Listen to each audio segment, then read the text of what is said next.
Sa warehouse, sa Batangas, Louie. Alam mo na yun, hindi ba? Tumango si Louie. Nang wala na siyang itatanong ay nagpaalam na siyang aalis na para daw mailakad agad iyong bagong shipment na iyon. Huminga ako ng malalim bago tumingin kay Sir at magalang na yumuko. Mauna na rin po ako, Sir. Papalis pa lang ako at hakbang pa lang mula sa kinatatayuan ko ay agad na ako napatigil na magsalita siya. No, you will stay here. Napatingin ako kay Briggs dahil sa sinabi niya. Nalalaka ang mga mata ko sa gulat at wala akong balak itago iyon. We need to talk. Sir? Bakit niyo ako pinapaiwanan dito? Wala na naman ata kami dapat na pag-usapan. May problema ba sa mga shipments namin na karating sa kanya at hindi nakarating sa akin? Tumingin sa akin sa Briggs. Matatalim ang kanyang mga matang nakatingin sa akin kaya nanginig agad ako sa takot. You heard me. Don't make me repeat myself. Agad ako naupo sa upuan malapit sa table niya. Nakakatakot naman siya. Bakit ba siya galit? Pangit ba ang gising niya? May nagawa ba akong mali sa trabaho para pag-initan niya ako? May ipinatong siya mga dokumento sa tapat ko. Nagdadalawang isip akong kunin iyon nung una pero mukhang gusto niya talaga ipakita iyon sa akin kaya't kinuha ko at tiningnan kung tungkol saan ang mga iyon. They are the next shipments. Probably next month or 2 months from now. Drugs and guns. Mabigat iyan at delikado kaya ipinapaalam ko na agad sa'yo dahil baka mabigla ka kapag may nag-email sa'yo tungkol dito. Napalunok ako nang mabasa ko ang dokumentong iyon. Ginapangan agad ako ng kaba. Kinakabahan pa nga ako sa ammunitions na iyon tapos may kasunod na agad na drugs at mga baril. I understand, sir. Pag-aaralan ko pong mabuti ito. Magalang nasambit ko sa kanya at akaman tatayo na nang pigilan niya ako. Tinaasan ako ng isang kilay na bricks kaya hindi ako natuloy sa pagtayo mula sa pagkakaupo. Did I say that we're done talking? Napatikim ako sa tono ng pananalita niya. Para siyang nagtataray na sarkastiko. Bakit ba siya ganito? Akala ko'y tapos na po tayo mag-usap. Kinagat-kagat ko ang labi ko at tumingin na lang sa mga paa ko kahit wala naman akong mapapala sa pagtingin ko roon. Gusto ko lang na umiwas ng tingin sa kanya. I want to ask you, Miss Miranda. Tumingin lang ako sa kanya na para bang naguguluhan ako sa gusto niya sabihin. Sinalubong niya naman ang mga mata ko kaya't nagsisi agad ako kung bakit ako tumingin sa kanya. Why do you keep avoiding me? Napilitan akong umiti sa kanya habang nanlalaki ang aking mata. Imagine that face. Para akong tanga sa itsura ng mukha ko ngayon dahil sa tanong niya. Hindi ko naman kayo iniiwasan, sir. I've been avoiding him. Kasi ayoko may magawang issue sa amin ang mga nasa paligid namin. Alam ko na iba ang pakikitungo niya sa akin dahil sabi niya nga noon ay he finds me interesting. Pero hindi naman yun sapat na rason para pag-isipan kami ng ibang tao na para bang importante ako kay Briggs o may iba pang ibig sabihin yung kilos niya para sa akin. I'm actually doing him a favor. I don't want to drag him into a pit hole just because some chismosas are making issues about our relationship. Ganoong wala naman. Alam ko rin na ganoon lang sa akin sa Briggs dahil alam ko ang mga illegal na gawain nila. He sees me as something useful to him, but that's it.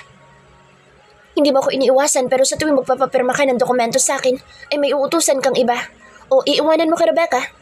You have a lot of excuses just to avoid my presence. At sa loob ng ilang araw ay ngayon ka lang magpapakita. Kung hindi pa sasabihin ni Rebecca iyon, ay hindi ka pa pupunta rito. Napakurap-kurap ako sa sinabi niya. Narinig ko ba ng tama ang sinabi niyang iyon o mali ako? Sinabi ni Rebecca sa akin? Binalikan ko ang mga sinabi sa akin ni Rebecca kanina bago ako pumunta dito. Come to think of it, parang ang nagdadahilan lang si Becca para ako mismo ang humarap kay Briggs at magpapirma ng mga dokumentong iyon. Sinabi ko kay Rebecca na wala siyang tatanggapin sa iyo na kahit na anong dokumento. If you want my sign on your documents, go to my office and make me sign it. Kung hindi ko lang boss si Briggs ay pakikitaan ko siya ng dismayadong reaksyon. Dahil sinabi niyang iyon, ano ba ito lalaking ito? Gusto niyo ba ng atensyon ko? Char, hindi na ako pupunta roon dahil pakaramdam ko hindi tamang isipin ko iyon. Sir, busy lang talaga ako. Wala na akong masabi. Kailangan ko magsala ng mga sasabihin ko dahil kung hindi ay baka may masabi ako sa kanya na hindi naman kailangan. Tinignan ako ni Briggs. Alam ko marami pa siyang gustong sabihin pero kagaya ko ay nagpipigil din siyang magsalita ng kung ano-ano dahil baka may masabi siya sa akin na hindi naman din karapat-dapat.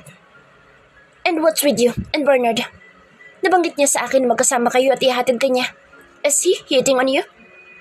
Kumunot ang noo ni Briggs. Ha? Naririnig niya ba sinasabi niya? Bakit naman ako magpapalandi sa pinsan niya gayong halatang babaero naman iyon? Isa pa may boyfriend ako. Hindi sir, nakataon lang po. He offered me a ride kaya tinanggap ko. Though if no one's following me that day, hindi rin ako sasama sa kanya. If it's from someone else, you'll accept the offer. But if it's from me, you're going to decline. Makes sense. Bumagsak ang balikat ko sa narinig ko mga salita sa kanya. Laglag din ang aking panga. Hindi ako makapaniwala na naririnig ko ito ngayon sa isang Bricks Villante. May hindi po kasi kanais-nais na pangyayari sa akin ng araw na iyon. Kaya tinanggap ko ang alok sa akin ni Sir Bernard nang sabihin niya sa akin ihatid niya ako sa bahay ko. Marahan kong kinurot-kurot ang aking mga daliri. Hindi ko nga alam bakit kailangan pati iyon ay paliwanag ko sa kanya. Why is it so easy for you to refuse everything I offer, but can't even say no to other people? Vienna. Kinagat ni Bricks ang kanyang labi. I slightly groaned and rolled my eyes. Why does he need to do that in front of me? Sir, hindi naman ako ganyan. Pagtatanggol ko sa sarili ko, tumaas ang kanyang isang kilay dahil sa sinabi ko kaya't napaiwas ako ng tingin. Really? Then explain your action this past few days. I was like, huh? Hindi ko na alam ang sasabihin ko kay Bricks. Bakit ba siya ganito? Ano naman kung hindi ko siya pansinin? Para namang makaka-apekto iyon sa kanya. Sir, para kang bata. Nanlaki ang mga mata niya sa sinabi ko. Nang mapagtanto ko ang sinabi ko ay nanlaki din ang aking mga mata at napatakip sa aking bibig. That's not what I meant, sir. Hindi na nakapagsalita pa si Bricks. Ako naman ay agad na kinabahan. Mali yung sinabi ko. Alam kong mali iyon. Hindi ko alam bakit ko sinabi ang mga salitang iyon na dapat ay kinikim-kim ko na lang. Right. So I'm acting like a child now. Tumayo siya sa kanyang pagkakaupo at tumalikod sa akin. Nakaharap na siya sa glass wall ng kanyang opisina. Hinagod niya ang kanyang buhok. Napatayo rin ako para sana bawiin ang sinabi ko. Hindi ko naman talaga sinasadyang sabihin iyon. Sir, I'm sorry. Do you want me to act like a grown-up man, Vienna? I wonder if you can handle it. Biglang humarap ito sa akin kaya't nastatwa ako sa kinatatayuan ko. Hindi ko alam ang ibig niya sabihin sa sinabi niyang iyon pero kinabahan ako. Pakiramdam ko'y tatalbog palabas ang aking puso dahil sa biglaan niyang paglingon sa akin. Hindi ko lang talaga alam bakit big deal sa inyo ito, sir. Ayoko lang kasi na magka-issue kayo sa ibang empleyado. Baka isipin nila na sobrang bait niyo sa akin tapos bigyan nila ito ng ibang ibig sabihin. Bahala na. Gusto niyang malaman ang rason ko, hindi ba? Ayan, sinabi ko na yung isang dahilan bakit ako lumalayo. Ang isa hindi na niya dapat pang malaman. And why do I care about them? Pinapasweldo ko sila para magtrabaho, hindi para gumawa ng issue na mapag-uusapan nila sa araw-araw. Seryosong sabi niya sa akin. Bakit? May gumagawa ba ng kwento sa opisina tungkol sa atin? Tungkol sa'yo? Tell me. Napalunok ako. Wala pa naman ako naririnig pero yung mga mata nila ay sapat na para masabi kong may iba silang iniisip sa amin. Wala pa naman, sir. Napayuko ako.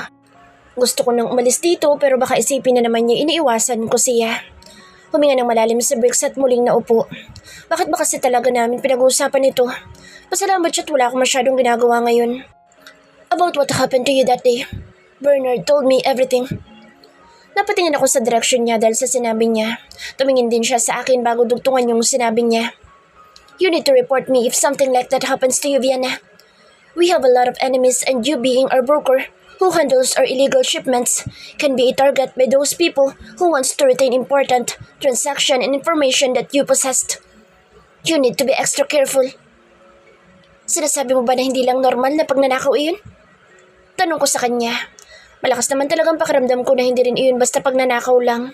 Alam ko may iba pa silang binabalak gawin sa akin o may iba pa silang pakay ngunit hindi nila iyon na ituloy dahil nakatakas ako at nakita ko si Bernard. Basta sa sinabi sa akin ni Bernard, oo, hindi lang iyon normal na pagnanakaw. Ikaw, ano sa tingin mo? Mukha bang pagnanakaw lang iyon? Tinaasan niya akong muli na isang kilay.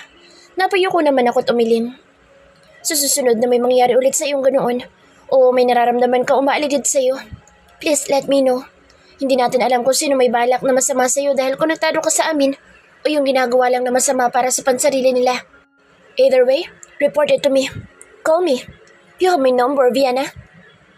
Tumawa ako sa sinabi niya. Matapos niyang sabihin, iyon ay umalis na ako. Nagpaalam naman ako ng maayos sa kanya bago umalis sa kanyang opisina. Nang makasakay ako sa elevator at napagtantong mag-isa lamang ako, sinabunutan ko ang sarili ko. Paano ko pa siya lalayuan nito? Kainis naman, no? Ano ba naman yan, Vienna? Minsan na nga lang tayo lumabas, tulala ka pa. Sabi sa akin ni Elaine. Magkasama kasi kami ngayon at nasa Robinson's Palace, ermita kaming dalawa. Nagyaya kasi siya na lumabas naman daw kami dahil ang tagal na namin hindi nakikita at dahil kakasweldo ko lang ay pumayag ako sa gusto niya. Nang makita ko ang bank account ko ay halos lumuwa ang aking mga mata. Hindi ako makapaniwala na ganoon kalaki ang susweldohin ko. Nakabayag na rin ako sa mga utang ko ngayong buwan. Paunti-unti ay mababayaran ko na iyong lahat. Sorry, may iniisip lang ako sa trabaho.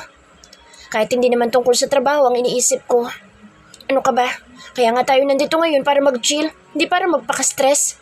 Loosen up, no? Kalimutan muna natin ang mga trabaho natin. Napangiti ako sa sinabi ni Elaine at sumang-ayon. Tama naman siya. Hinila na ako ni Elaine papunta sa ibang butik. Makita lang siya na isang sale sa isang store ay agad kami nagpunta roon para magtingin ng mga damit. Tumitingin lang ako pero wala akong balak na bumili. Ang dami ko pa naman damit at hindi pa lahat ay nagagamit o naisusuot ko. Elaine, pagtawag ko sa kanya nang may makakuha ng atensyon ko. Tumingin sa akin si Elaine at pinalapit ko naman siya. Sinimangutan niya pa ako dahil sa pang-istorbo ko sa pagtingin-tingin niya ng damit. Ano yun? Nagpipigil ako ng tawa. Bago ipakita yung nasa kamay ko. Isa yung lingerie at may pagka-see-through. Tcharan! Natatuwang sabi ko sa kanya. Hinampas niya naman ako sa braso at sabay kaming tumawang dalawa. Umakto pa akong inilalapat iyon sa katawan ko at tinatanong sa kanya kung bagay ba sa akin. Panay naman ang pagtawan niya. Kaga, bibilhin mo ba yan? Oo nga sis, bilhin mo. Para naman magkaganap kayong dalawa ni Oliver. Kailan ba ang huli niyo? Siniko ko siya dahil sa sinabi niya. Tumawa naman kaming dalawa. Ikaw ang gaga. Pinagsasasabi nito. Ibinalik ko na kung saan ko nakuha yung lingerie. Bakit? Tunay naman na. Ang tagal-tagal nyo na. Hindi ako naniniwalang walang nangyayari sa inyong dalawa. Umismid ako sa sinabi niya pero tumawa lang din naman. Date nga, wala eh. Ganap pa kaya? Napatingin sa akin sa Elaine dahil sa sinabi ko. Hindi ko malaman sa kanya kung matatawa ba siya o may iyak sa narinig. Oh, poor thing. Wala kang dilig? Natatawang sigaw nito. Kinurot ko ang tagiliran niya. Tinawanan niya naman ako ng malakas. Makapang-asar ang gaga, kala mo'y meron siya. Bakit ikaw ba? Meron? Tinasan ko siya na isang kilay. Napatigil naman siya sa pagtawa at tumingin sa akin bago umakto na nag-iisip. Wala rin, kaya it's a tie. Tumawa kaming dalawa bago siya bumalik sa pamimili niya. Marami sinukat sa Elaine at ako naman ay tagahusga niya kung maganda ba at dapat niya bang bilhin. Ganito naman kami dati pa eh. Wala na rin bago. Magkaklase kami ni Elaine noong college. Pareho kasi ang naging course namin. Kilala niya rin si Oliver since college dahil nga naging kaklase namin sila ni Oliver sa minor namin noon. Yayain mo kaya si Oliver? Hindi naman sobrang layo ng QC. Sige ka, mamaya maghanap yan ng iba dahil hindi kayo nagkikita. Naghahanap na kami na makakainan naming dalawa dahil nagugutom na kami. Hindi naman siguro maghahanap si Oliver ng iba.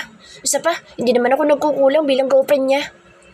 Hindi nga lang kami madalas magkita ngayon pero hindi naman siguro maghahanap ng iba si Oliver para po na nang hindi namin madalas na pagkikita. May nakabunggo sa akin kanina na isang lalaki. Agad naman siyang humingi ng pasensya. Sinimangutan siya ni Elaine pero sinabi ko na hayaan na dahil hindi naman ako masyadong nasaktan. Tumigil kaming dalawa ni Elaine sa isang restaurant. Napatingin naman ako sa kanya dahil alam kong mahal dito. Dito na lang tayo kumain. Let's treat ourselves naman. Kakasweldo lang eh. Hindi na ako nakaangal pa dahil hinili na niya ako papasok sa loob. Huminga na lang ako ng malalim at hinayaan na siya. Hindi rin naman siya mali sa sinabi niyang itreat naman namin ang sarili namin. Table for two, sabi ni Elaine sa waiter. Agad naman kaming dinala sa aming magiging table. Naupo na kami at kinuha namin ang menu para maka-order.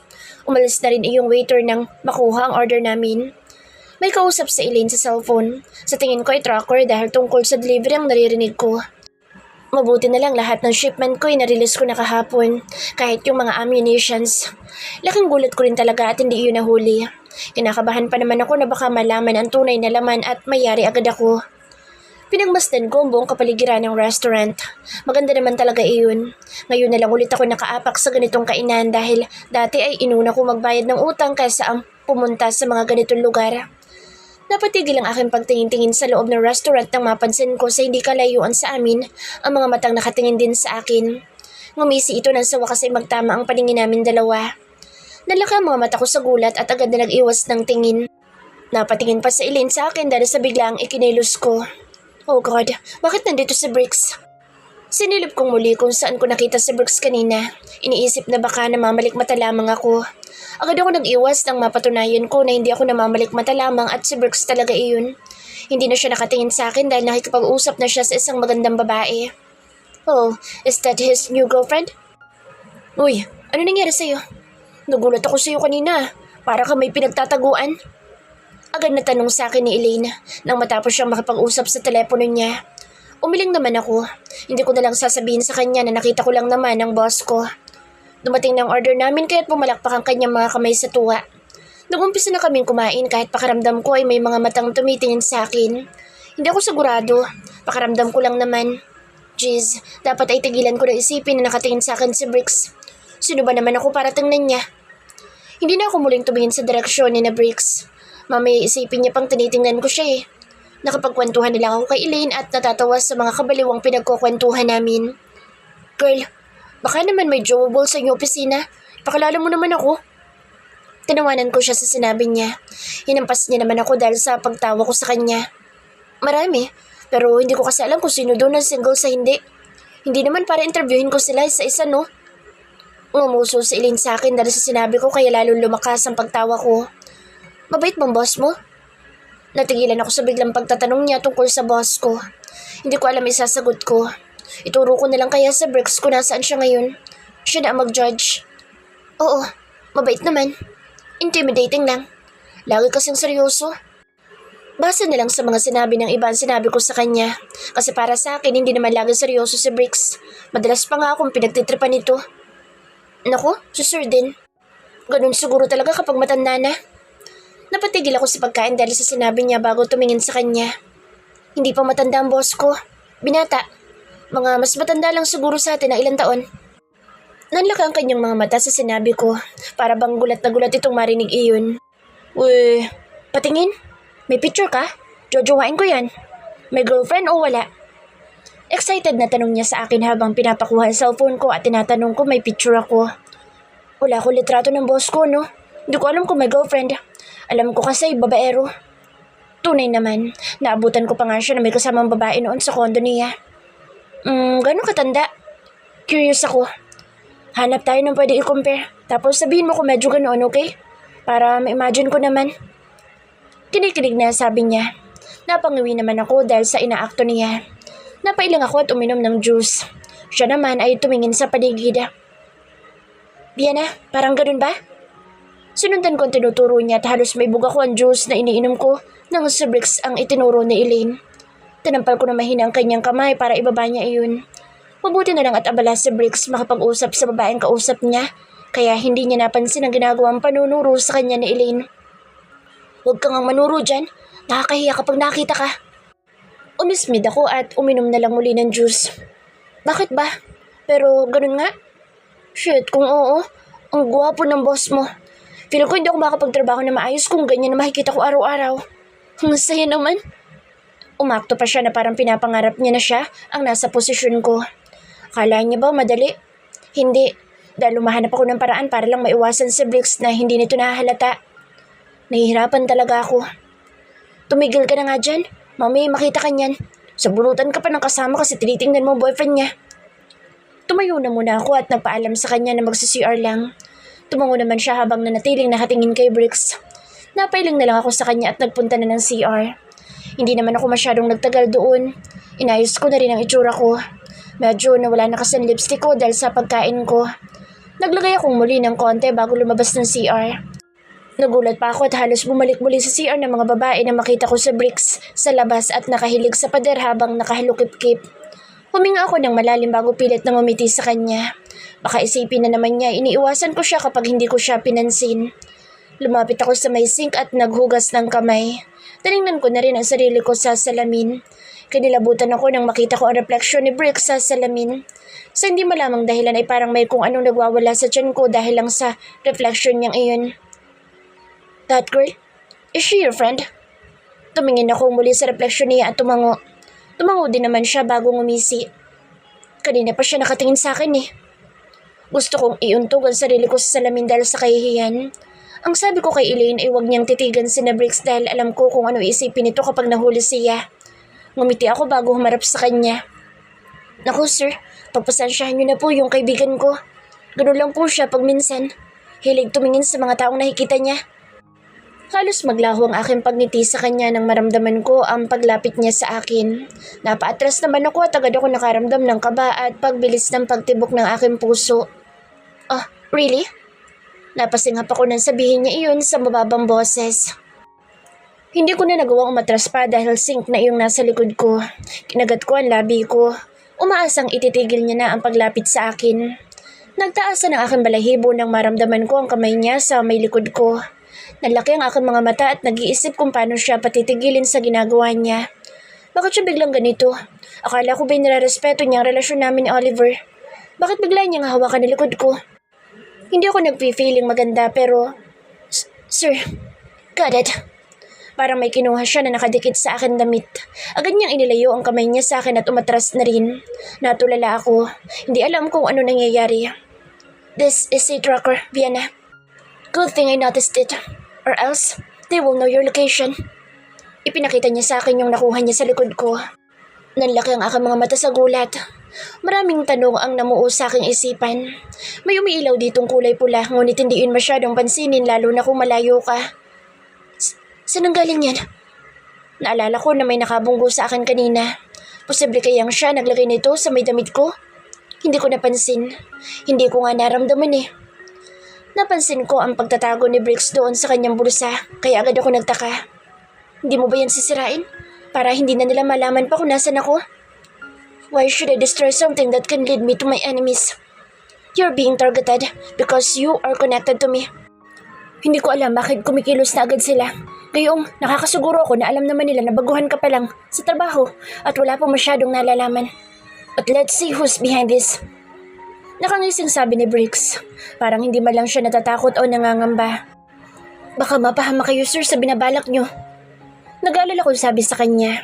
Hindi naman masama mag-alala para sa kaligtasan ng isang tao, no? Isa pa, kung ganyan sila ka-high-tech, nakakasigurado ko na hindi sila basta-basta.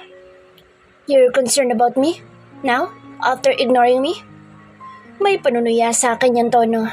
Napakagat ako sa aking labi. Nagpipigil na magsalita ng masasakit na words. Tinawanan ako ni Briggs dahil ata sa reaksyon ko. And it's Briggs, Vienna. How many times do you want me to repeat it? Call me Briggs when we're not at work. Tumalikod na siya sa akin at nagsimula ng maglakad. Tumigod din naman siyang muli at nilingon ako.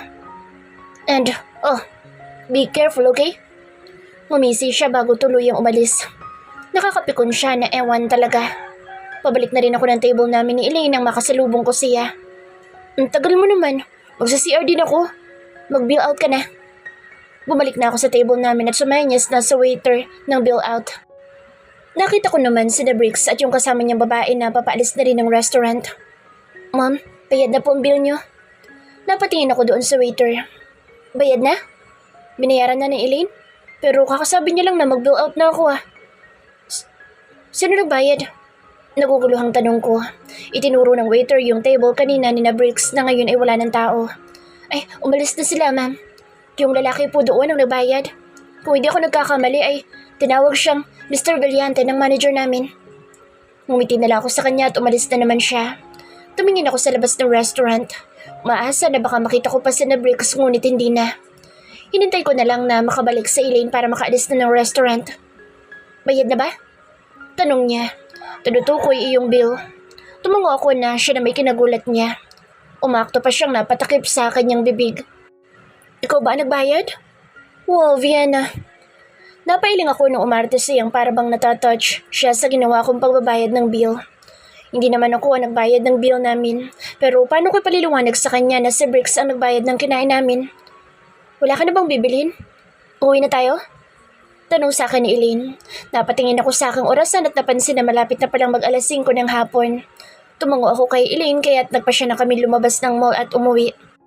Nilakad namin mula Robinsons hanggang sa may mga sakayan ng jeep at LRT. Mag-i-LRT ako. Ikaw ba? Tanong niya sa akin habang tinuturo yung direksyon papunta sa LRT. Naalala kong sa Libertad pa nga pala siya uuwi. Mag-jeep na lang ako. Sa Vito Cruz lang naman ako Tumango siya sa akin at nagpaalam na kami sa isa't isa. Naghintay lang ako ng jeep na hindi punuan at nang may makita ko ay agad ako sumakay doon.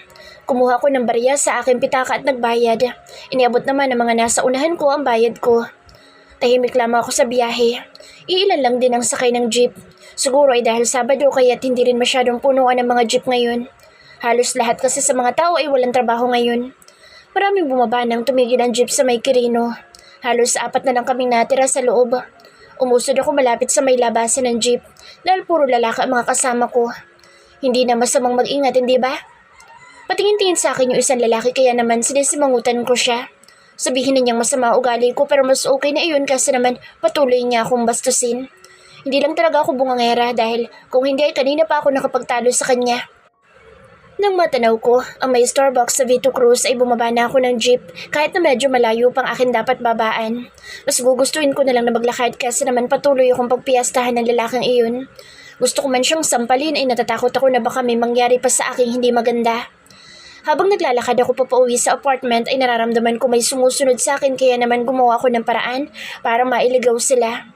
Gusto ko lang patunayan kung talaga bang may nakasunod sa akin o baka nagkataon lamang na pareho kami ng daang lalakaran. Kung talagang sinusundan nila ako ay bahala na silang maligaw. Mabuti na lang talaga at maraming convenience store dito. Pumasok muna ako sa mini-stop malapit sa St. Scholastic College at nagpanggap na may bibilihin. Nag-ikot-ikot lang ako roon hanggang sa mawala ako sa paningin nila at agad na lumabas ng mini-stop na iyon. Binilisan ko ang lakad para makaliko ako at hindi na nila ako makita pa. Napapamura ako habang naglalakad. Sigurado na ako na may sumusunod sa akin. Buti na lang pagliko ko ay may nakita akong kakilala at may sasakyan ito. Inalok nila ako na sumabay na sa kanila pa uwi sa apartment kaya agad ko iyong tinanggap. Bakit namumutla ka? Saan ka ba galing? Tanong sa akin ni Bea. Sila iyong mag-live-in partner na nakatira sa ibaba ng apartment ko. Sa Robinsons lang. Para kasi may sumusunod sa akin kaya niligaw ko sila bago bilisan ng paglalakad. Mabuti na lahat nakita ko kayo. Pagpapaliwanag ko. Halata naman na natakot din si Bea sa sinabi ko. Oo nga, mag-iingat kayo. Maraming kumakalat na balita ngayon na maraming nawawalang kababaihan. Tapos matatagpuan na lang napatay na at na-rape. Nakakatakot ang panahon ngayon. Wika naman ni Arnold, yung boyfriend ni Bea. Sumandal ako sa backrest at pinakalma ang sarili. Hindi ko ma-imagine ang sarili ko na ganoon ang mangyayari sa akin. Ang malaman pa nga lang ang mga ganoong balita na nangyayari sa ibang tao ay hindi ko na makaya. Paano pa kaya kung sa akin o sa kakilala ko? Nakakakilabot. Salamat ha. Sabi ko kay Bea nang makarating kami sa apartment. Naku, wala yun. Mabuti nga't nakita ka namin eh. Kung hindi, baka nahabol ka na ng mga sumusunod sa'yo. Ramdam ko ang pag-aalala nila Bea sa akin. Ngumiti ako sa kanila at muling nagpasalamat. Hindi ko na naisip ang pagkain ng hapunan sa araw na iyon. Dala na rin ang takot sa nangyari sa akin kanina. Hindi ko maiwasang mag-isip na paano kung hindi ko nakita si Bea. Nakauwi pa kaya ako ng maayos sa apartment ko? Paano kung hindi ko sila nailigaw at hindi ko agad sila napansin? Baka kung ano nangyari na sa akin. Nakaupo lamang ako sa kama ko habang nakayakap sa akin tuhod. Random thoughts rushed through my head. Wala na akong ibang maisip kung hindi ang mga lalaking sumusunod sa akin. Bakit nila ako sinusundan? Dahil ba sa maaaring connection ko kay Briggs at sa mga impormasyong maaari nilang makuha sa akin? I don't want to think about this anymore, but those thoughts keep on filling my head. Madilim ang buong kapaligiran ng apartment ko. Hindi ako makaalis sa aking kama. Natatakot ako na pumunta sa kahit saang sulok ng bahay ko. Natatakot ako sa mga maaaring mangyari sa akin. Kapag ganito, hindi ko mapigilang maalala ang mga nangyayari sa pamilya ko noon. Nagulat ako nang may marinig akong ingay mula sa labas. Noong una ay hindi ko iyon pinansin pero nang hindi iyon tumigil ay naglakas loob na akong tumayo. Mga kapitbahay ko kaya iyon? Sa pagkakaalam ko ay walang tao ngayon sa kabilang apartment dahil umuwi sa probinsya. Isa pa iyon sa nakadagdag ng takot ko.